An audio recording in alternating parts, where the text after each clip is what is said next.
Welcome back to Investing Talk Podcast.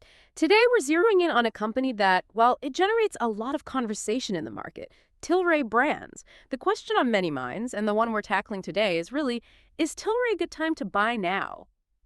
We've gathered some fascinating sources, articles, research, company filings to help us unpack its current standing, from its fundamental health all the way to market sentiment. Our mission really is to cut through the noise and give you the clearest picture possible for your investment decisions. And before we dive deeper, if you find this analysis helpful, please do hit that subscribe button, like this video, and leave us a comment. Your engagement means the world to us. We also welcome you to consider buying us a coffee if you appreciate our work. It really helps. And of course, if there's a specific company you'd like us to look into next, just drop it in the comments below. Okay, so let's set the stage for Tilray Brands. What exactly are we looking at here? What's their sort of grand vision in the marketplace? What's truly eye-catching about Tilray isn't just, the product line itself, but its almost audacious global vision. It's quite something. Our sources paint a picture on a company really aiming to be a titan in the lifestyle and consumer packaged goods sector. They've established a pretty significant footprint already, operating across Canada, the US, Europe, Australia, and Latin America. They definitely see themselves as a transformative force, strategically positioned at, the crossroads of cannabis, beverages, wellness products, and even entertainment. Think of it as this broad platform supporting over 40 brands in more than 20 countries. This includes a really comprehensive range of cannabis offerings, everything from medicinal to recreational, alongside hemp-based foods, craft beverages. It's also important to note their role as a global leader in medical cannabis. They were actually one of the first approved licensed producers up in Canada, and they pioneered the first GMP-certified cannabis production facilities in Europe. And for those unfamiliar, GMP, that's good manufacturing practices, it's a really strict quality standard. Absolutely crucial for producing medical-grade stuff and building trust, especially in a relatively new industry like this. Okay, that is quite a diversified portfolio, and in a sector that's still, well, very much evolving, like you said. It sounds like they're trying to build an empire, almost. But when we talk about investing, especially with a company that has so many different moving parts, the big question always boils down to the numbers, doesn't it? It's like having this grand vision, but needing to prove you can actually, build it profitably. So let's unpack the fundamentals. What do the financials really tell us about Tilray's health? Exactly. Ambition is one thing. Execution and profitability are definitely another. From our sources, Tilray Brands' most recent reported annual revenue is around $1.53 billion. Now that number, it sounds substantial on its own right, but what's fascinating here is what those dollars don't necessarily tell us about the company's profitability. While there's some modest top-line revenue growth, the critical insight, I think, for investors is that this growth comes at a pretty steep cost. Recent net profit margins are negative. Negative, okay. Yeah, and their EBITDA margin is well below sector averages. For those less familiar, EBITDA earnings before interest, taxes, depreciation, and amortization, it gives us a clearer picture of operational profitability before you factor in financing or non-cash expenses. So a low EBITDA here indicates their core business just isn't efficiently generating cash from its day-to-day operations. The filings for the year ended May 31st, 2025. They show revenue did increase compared to the prior year, but those losses persisted, reflecting pressures from operating expenses and, honestly, a challenging pricing environment in both their cannabis and beverage segments. It's essentially, like you said, growing without truly earning. So it's growth, but not profitable growth. That's a sobering picture, kind of like trying to win a marathon running uphill carrying, a backpack full of bricks. It brings us directly to the core of any company's resilience, its financial health. So what's the balance sheet revealing about Tilray's stability, especially with those persistent losses? You've hit on a key point there with the bricks. It's a good analogy. The balance sheet data, well, it shows elevated debt levels. Total liabilities are exceeding $1 billion as of their Q4 FY 2025 filing. Wow, okay, $1 billion. Yeah, and they hold cash and equivalents around only $200 million, which translates to a pretty modest current ratio. The current ratio, for those thinking about short-term liquidity, compares current assets to current liabilities. A modest ratio suggests, they have enough to cover immediate obligations, but there's not much wiggle room. Even more concerning, maybe, is the cash flow statements reveal operational cash burn is persisting. They're still burning cash. Okay. While it's partly mitigated by some cost controls and working capital adjustments they're making, their free cash flow, that's the cash left over after paying for operations and capital expenditures, it's still negative. Still negative, meaning they're burning through cash to keep the lights on and grow rather than generating it. Debt service coverage and overall liquidity are definitely areas of concern, especially given the sector's inherent volatility and their ongoing need for capital. That paints a picture of a company facing, yeah, significant financial pressures. When a company is in such a dynamic, still evolving market, you have to wonder how it stands against its rivals. How does Tilray Brands stack up in this competitive landscape? Well, Tilray is certainly a leading player. I mean, they boast a diversified product base across Canadian and U.S. cannabis Yeah, and broader CPG. This market is a brutal slugfest. It really is. right. They're actively pursuing scale advantages through M&A, that's mergers and acquisitions and, product innovation. Right. Trying hard there. However, they face strong competition not just from other multi-state operators in the U.S. and Canada, but also emerging global brands. Everyone's battling for market share in what still a highly regulated and very price-sensitive environment. Think about how many cannabis brands you can even name off the top of your head. It's a crowded field. Achieving a durable competitive edge, especially with those negative margins we talked about, is incredibly challenging. Now, while brand partnerships, like in their beverage segment and those international medical cannabis initiatives, do provide some competitive buffering, durable profitability across their whole broad portfolio remains, frankly, unproven. It's just a tough spot when you're trying to do so much at once, and the market itself is still finding its footing. Having explored the bedrock of their operations and, the tough realities on its balance sheet, it's clear Tilray is grappling with the very real costs of pioneering a new, heavily regulated market. It feels like they're building the future, but the present isn't quite paying for itself yet. Now, let's turn our attention to how the market itself is perceiving this complex picture. What do the valuation metrics truly tell us about investor confidence, or maybe lack thereof? Yeah, this is where it gets really interesting for investors, I think. As of August 26, 2025, Tilray trades at a price-sales ratio of about 1.1x. Now, for context, price sales compares a company's market cap to its annual revenue. A lower number can indicate undervaluation, but in Tilray's case, this 1.1x, it really reflects muted growth expectations and clear investor skepticism, Okay. especially when you compare it to the global cannabis sector median PS, which is typically, 2x to 4x. Profitable beverage companies, for example, often trade significantly higher than that. So while Tilray appears discounted, that discount comes with a reason, often linked directly back to those profitability issues we just discussed. And what about another key indicator for investors, the price-book ratio? What's that telling us? Their price-book ratio is around 0.6x. Below 1. Yeah, below 1. Price-book compares a company's market value to its book value, essentially, its assets minus its liabilities on paper. A number below 1x suggests the market values the company at less than the net value of its assets, which, for Tilray, is largely due to those accumulated losses and significant write-downs they've had over time. And, as you might expect, the price-earnings ratio isn't really meaningful here because of their continuing net losses. You just can't divide by a negative number and get a useful ratio. So those ratios paint a picture of a company the market is, viewing with quite a bit of caution.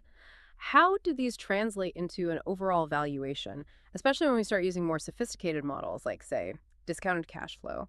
What kind of future are those models projecting for potential investors? Well, if we connect this to the bigger picture, discounted cash flow models, DCF models, which estimate a company's value based on its projected future cash flows, they suggest significant implied upside only in highly bullish scenarios. Only bullish ones. Pretty much. Think widespread federal cannabis legalization in the U.S., or massive sustained margin expansion across their product lines, big ifs. Wow. Under a base case scenario, one that considers the current market and their ongoing cash burn, DCF models actually justify current or even slightly lower prices. Oof. Yeah, given the recent financial performance and all the sector uncertainty, relative valuation compared to peers does point to potential undervaluation compared to some U.S. cannabis operators. But again, this seems largely justified by their sustained operating losses. Right. It's a complex picture where that discount you see in the price sales and price book might actually be, well, appropriate given the current financials and the uncertainties ahead. You mentioned DCF models only show upside in highly bullish scenarios.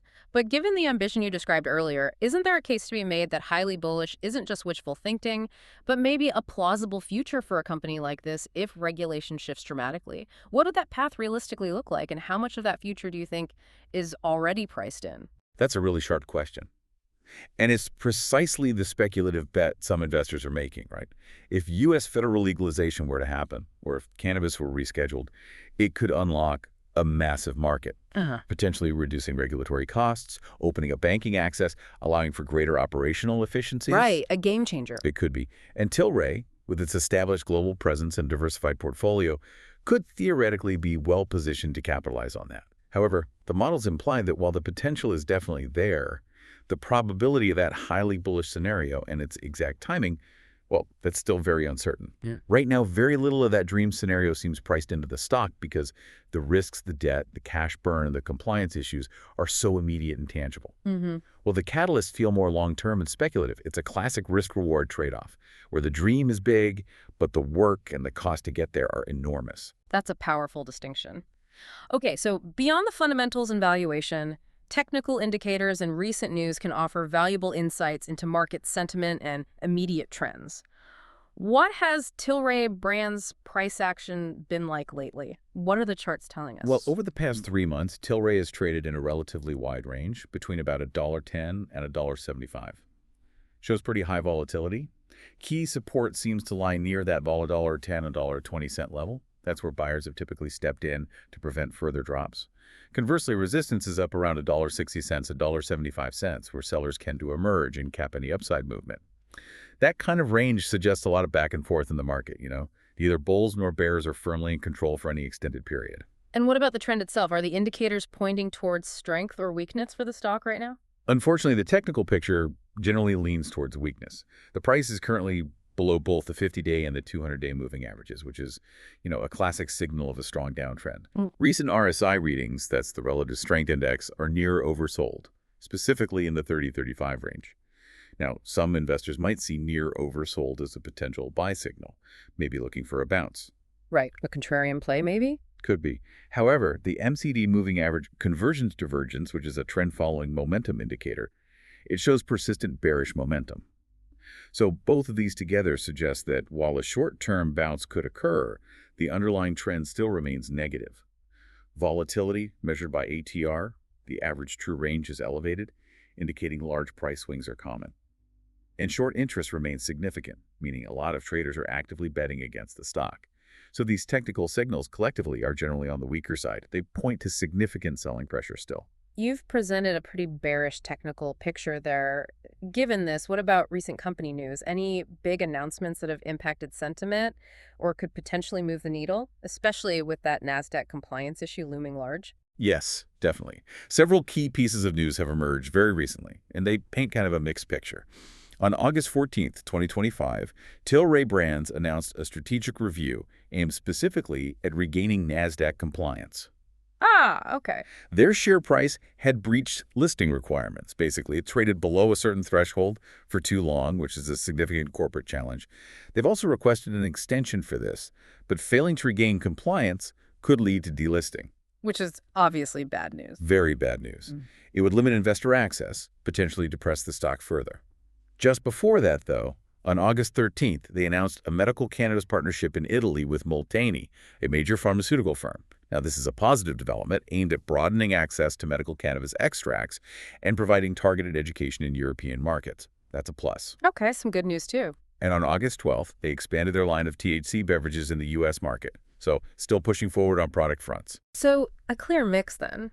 Serious corporate compliance challenges on one hand, and these strategic growth initiatives in medical cannabis and beverages on the other. It's almost like a tale of two companies sometimes. How have analysts and the broader market responded to all of this, particularly with that Nasdaq compliance issue really hanging overhead? Well, most recent analyst reports we looked at maintain hold or even underperform ratings. Not great. Not great. They're citing ongoing regulatory uncertainty and those weak earnings trends we discussed. The market seems to be processing the growth initiatives, like the Molteni partnership, but weighing them against the very real financial and compliance concerns.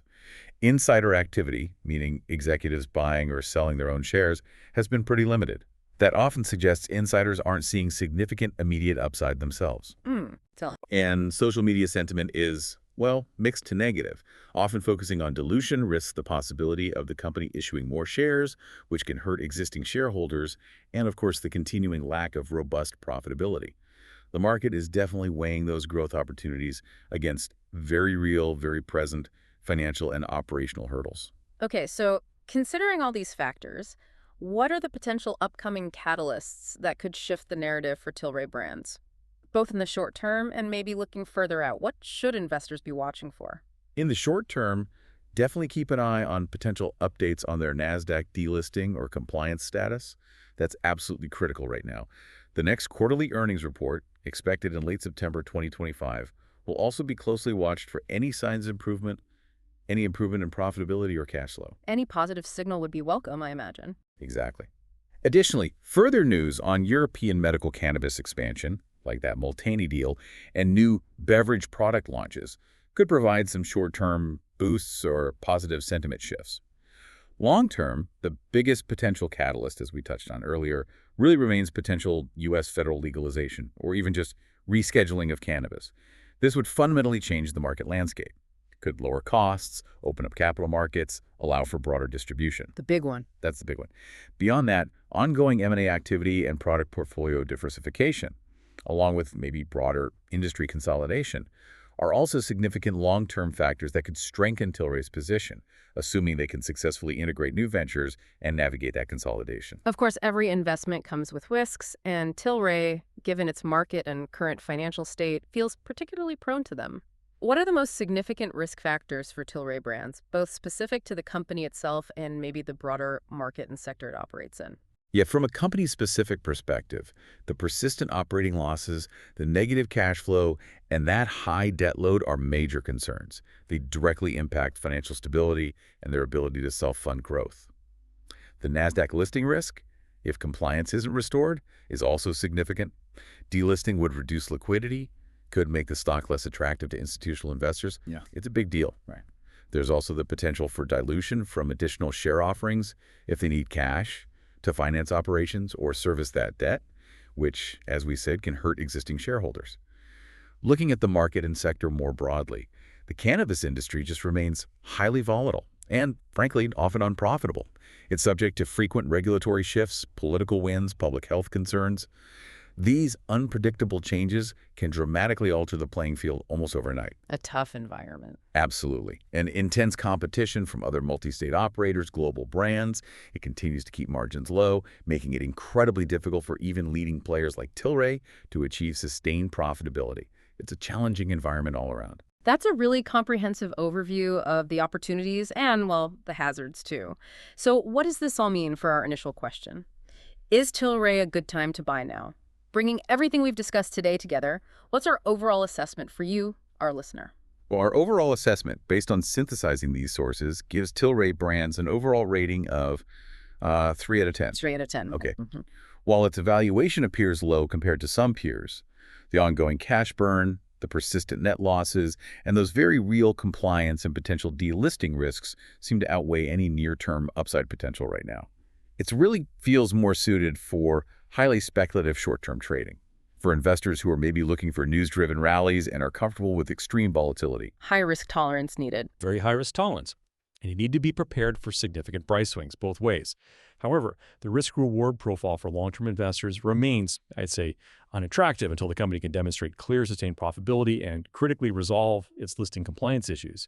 For a long-term hold, that fundamental financial strength just isn't there yet to justify a confident position, in our view. That's a very clear summary for anyone considering an investment. Until those foundational issues are addressed, the long-term outlook remains pretty challenging despite the company's global reach and, yes, that ambitious vision they have. So as you consider all of this, here's maybe a provocative thought to leave you with.